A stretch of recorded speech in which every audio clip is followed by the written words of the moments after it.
Hello, everyone. Together, we're going to tackle this physics problem and hopefully develop your physics intuition along the way. I'll be doing this problem right alongside you guys, even the math, so you'll be able to see how we connect certain topics to equations to eventually get the right answer. All right, so this question gives us a circuit diagram and asks, how does this battery's internal resistance change the voltage drop across the 10 ohm resistor? All right. So let's first classify what topic are we dealing with here. The diagram kind of gives it away. Sure enough, we're dealing with circuits here. And both the question as well as the diagram indicates that we're going to deal with resistance or resistors as well as voltage drops.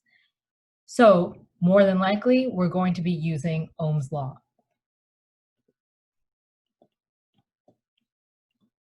As a reminder, Ohm's law is equal to V, voltage. That's equal to I, the current, times resistance. All right, now let's look at the specifics of this diagram. So, unlike most circuit diagrams we encounter in introductory physics, this one has an internal resistance located inside the battery. So that 1 ohm resistor you see inside the orange battery, that's something we usually ignore because we assume that our batteries are ideal. However, this question is specifically asking us to compare an ideal circuit, so an ideal battery circuit, with non-ideal batteries, ones that have resistance. So we definitely want to model a before and after in this problem. So model the ideal battery versus non-ideal. Okay. So let's stick with ideal first. That's the easier one. Literally all we do is pretend like that 1 ohm resistor isn't there. So if I quickly sketch a new diagram, that would mean if this is my battery,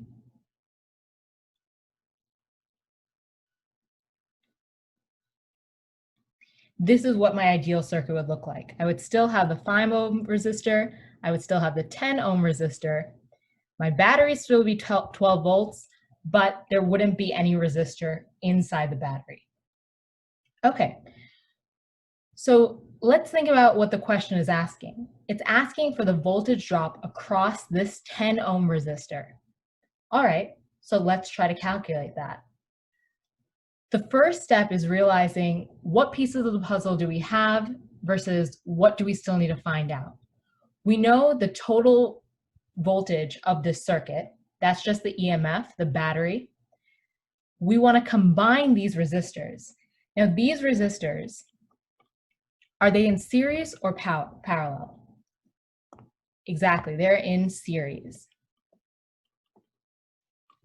Now to combine series resistors and get the REQ, all we have to do is add them up. So we take our 5 ohms plus 10 ohms, that gives us 15 ohms. Okay. Like I said already, we already have our BEQ, which is 12 volts. What can we find from here? Well, according to Ohm's law, we can now find the equivalent current. So BEQ is equal to IEQ times REQ. If we rearrange this, that means IEQ is equal to voltage, total voltage over total resistance, which is 12 over 15. That means that our IEQ is 0.8 amps. All right, let's think about how much current is flowing through each of our resistors now. Whatever current, so let me indicate the positive and negative ends of this battery terminal.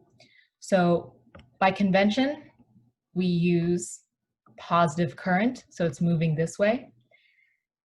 these resistors are in series, which means that whatever current comes through the 5 ohm resistor has no other path to go through but the 10 ohm resistor. It doesn't encounter any branching like you would if these resistors were in parallel, which means that the equivalent resistance is the same as the current through the 5 ohm resistor and is the same as the current through the 10 ohm resistor. Great. So now we know the current through the 10 ohm resistor. We also obviously know its resistance is 10 ohms. So let's find the voltage drop across the 10 ohm resistor. When you deal with a lot of circuit problems, you get very good at just using Ohm's law over and over again. So the voltage of the 10 ohm resistor is equal to its current, which we already said was 0.8 amps, times its resistance. Therefore, the voltage is 8. Now, if you want to check and see if you made a math error somewhere, this would be a good time to calculate the voltage of the 5 ohm resistor, which would be 0.8 amps times 5 ohms, which is 4. And you need to make sure that these voltage drops ultimately add up to the total voltage, which is 12. 8 plus 4 is equal to 12.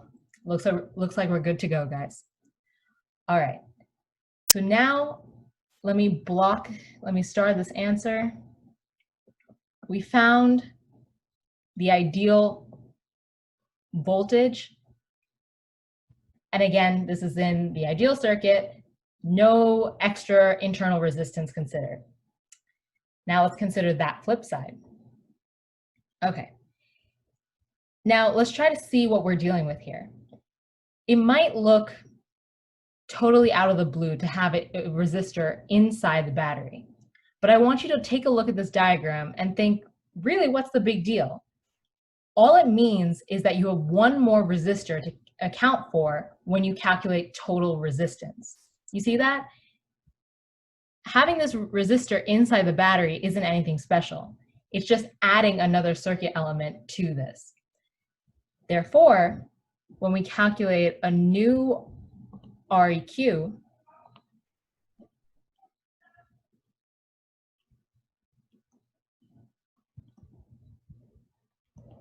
that means we're adding our 5 ohm plus our 10 ohm, now plus that extra 1 ohm, which means that our non-ideal resistance total is 16.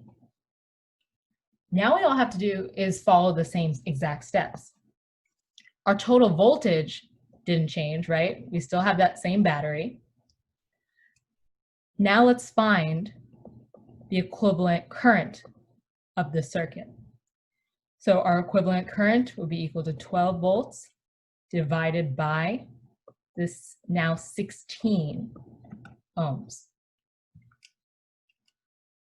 And we get 0.75 amps. Just like before, we can make the same conclusion that our IEQ is equal to the I going across the 5 ohm, which is equal to the I going across the 10 ohm, which is equal to the I going across the 1 ohm. That means that our I across the 10 ohm is 0.75 amps. Now, we still have more solving to do because ultimately we want the voltage across the 10 ohm resistor, but let's take a moment here to assess our numbers so far. Here, our IEQ is 0.75 in this non-ideal situation. In the ideal situation, let's see, it was 0.8 amps. Is this reasonable that we expect our current to decrease? Yes. We expect now with an additional resistor, the total current flowing across the battery would be less. And the original problem kind of provided a hint that we're going to get some sort of voltage change across the 10 ohm resistor in order for there to be a voltage change, but the resistance is obviously staying the same of the 10 ohm resistor. Therefore, current across it must also change. All right, so let's wrap this up, guys. To get the voltage across a 10 ohm resistor, we multiply the current we got times its resistance, which is equal to 0.75 amps. So that's the voltage across the 10 ohm resistor. Now let's compare the answers we got. This was for the non-ideal situation. The answer we got earlier for the ideal was 8 volts. So we can conclude that not only did voltage change in between these two scenarios, but compared to the ideal battery, voltage actually decreased when we added an internal resistor to our battery.